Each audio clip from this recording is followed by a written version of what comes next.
আজকে আপনাদের আলু দিয়ে বিকেলের নাস্তা তৈরি করে দেখাবো। নাস্তাটা খেতেও যেমন সুস্বাদু, বানানোও তেমন সহজ। তো চলেন শুরু করা যাক। প্রথমে একটি আলু নিব, সেটাকে ভালোভাবে খোসা ছাড়িয়ে নিব।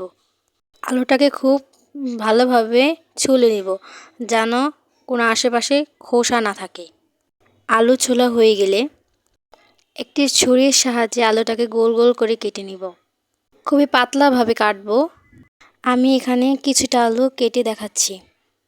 তারপরে আলুগুলোকে লম্বাভাবে পাতলা পাতলা করে কাটবো। সবগুলো আলু এক সাইজভাবে কেটে নেব। দেখেন আমি কিভাবে কেটে নিয়েছি।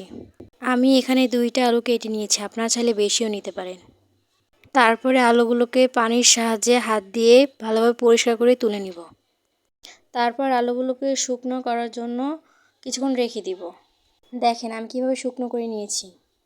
আলুর ভিতরে কোনো রকম পানি রাখা যাবে না।